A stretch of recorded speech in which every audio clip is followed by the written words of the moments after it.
Hello, beautiful, beautiful soul. My name is Diane D. Rodriguez of LiveLifeChange.com. I am a grief educator and a therapist in Melbourne, Florida, and helping the surrounding areas of Brevard County. I help individuals heal matters of the heart, mind, body, and soul as they mindfully recover through their grief process. I wanted to do a quick check-in and share with you how groups help individuals effectively cope with normal and natural grief reactions like anger, denial, guilt, shame, extreme sadness, anxiety, even relief, and a bunch of other emotions.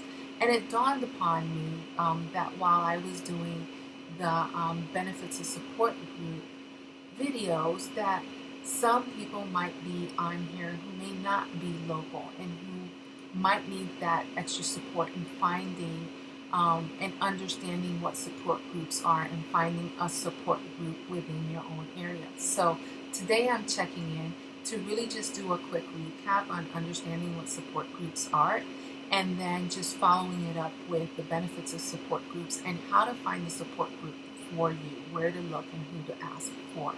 Um, I'm feeling called to be able to make this a follow-on session and being able to later discuss questions to ask before joining a support group, and possibly recognizing some of the red flags to help you really understand what support group may not be the best option for you.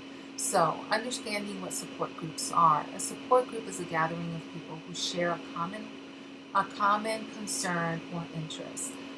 It usually really focuses on a specific situation or condition, and support groups are not the same as group therapy sessions. So, for example, I have a Lost in Living support group. That is a therapeutic group session, and it's not just open to everybody. It's a closed session group where we actually do processing. So, group therapy is a formal type of mental health treatment that brings together several people with similar conditions under the guidance of a trained mental health provider. So, support groups may be formed by a lay person, a person who has some experience but may not be trained to be able to give the guidance like a mental health provider would. So, a lay person with a condition, or by someone who's interested in it, such as a family member. In some cases, support groups may be formed by a non-for-profit organization, an advocacy organization, or mental health clinics or other organizations. So support groups can also come in a variety of formats, including in person, on the internet, or by telephone. They may be led by professional facilitators, such as like a nurse or a social worker, a psychologist, or a counselor, or it could be led by group members. So some groups are educational and structured, for example, and some groups may not. So other support groups emphasizes emotional support and share experiences. So the benefits of support groups, regardless of what format you are in, is that you'll find people with similar problems to yours. Members of a support group usually share their personal experiences, and they offer one another emotional comfort and moral support. They may also offer practical advice and tips to help you cope with your situation. So there's a lot of benefits of participating in a support group, and some of those include feeling less lonely, feeling less isolated, and feeling less judged. Sometimes we could be in a space in our time of recovery of whatever that is, and feel lonely because nobody really understands us, and so we kind of withdraw because we feel like part of that lack of understanding is based on judgment that might be coming our way, or maybe even judgment that we are bringing up within ourselves. So benefits of participating in a support group is also being able to gain a sense of empowerment and control over those situations, improving your coping skills, and having a sense of adjustment. So life transitions are really, really difficult. Maybe you just lost a job that you're just 5 years away from retirement. Maybe you've experienced a sudden loss, or maybe the person that you thought was going to be the partner for the rest of your life is no longer there. This support groups can kind of help you readjust to your new normal. It's a place where you can talk openly and honestly about your feelings and reduce those things that are distressing to you. Reduce some depression, reduce some anxiety, or even reduce some fatigue. Um, it's a place where you can be developing a clearer understanding of what to expect within your situation, within that given situation. So, getting really practical advice or information about the treatment and treatment options, and also being able to compare your notes about resources such as good doctors and other referral places for alternative options. So, those are all things that can come about from joining a support group and then understanding the difference between a support group and a therapeutic support group. So, how do you find the right group for you? First of all, you want to ask your doctors or other healthcare providers for assistance. They will usually have their finger on the pulse within the local community where they may have already established relationships with facilitators or organizations to be able to provide that extra support on topics that are geared to your particular needs. So your doctors, your nurses, your social workers, your chaplains, or psychologists may be able to recommend a support group for you within the area. You can also search the internet. I can't tell you how many times people reach out to me and they say, hey, I did an internet search for grief groups within the Melbourne, Florida area or Brevard County area, and I found your support groups. Can I have more information? Or do you offer support groups in this, that, and whatever? So online support groups are available, and they're available not just in Facebook forums, but also as email lists. So I personally put out a monthly newsletter, and that newsletter is generated by an email list that people sign up for. It's a great way of being able to get additional information at a convenient time for you whenever it is convenient for you to be able to read.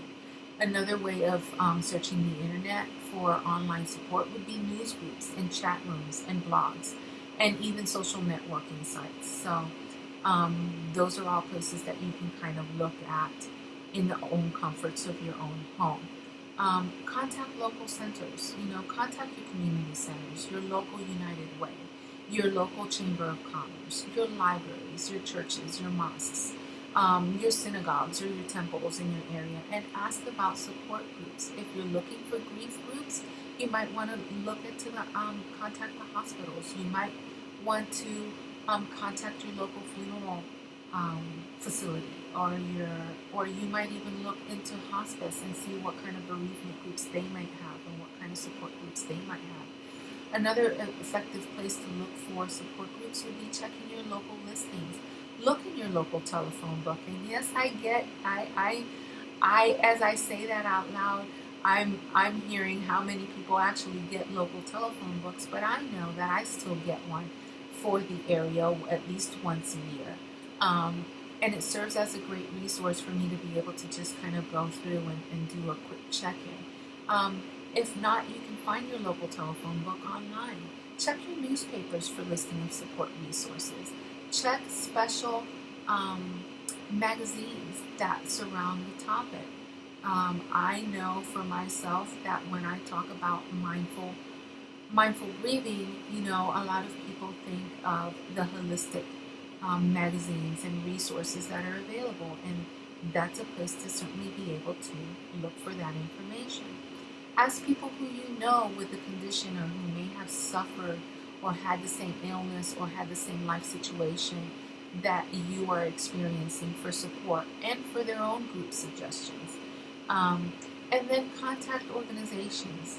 There are a lot of organizations at a state level and at a national level that are devoted to specific causes, that are devoted to specific diseases and conditions or situations and advocacy. And those are all great resources to be able to tap into. So, what support group, if any, you ultimately choose may depend largely on what's available in your community, where you have access to, if you have access to a computer, or whether you're even able to travel. So, hopefully these have been some tips, some tips, and have generated some ideas of where you could possibly find some more support for you if you're not within my local area. And certainly I welcome you to contact me and ask questions, and maybe I can be a referral source for you and for your area within my community and within my network of other therapists. We often have that conversation going, and so I'd be honored to be able to walk with you in the next best step for you in your grief recovery process, or even just really getting to know what your needs are and where you could feel the most supported.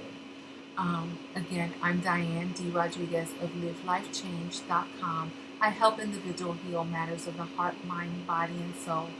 And I welcome the opportunity to walk alongside of you in discovering what the next best step for you is. Feel free to contact me or private message me in this Facebook forum, and the information will be provided for you below.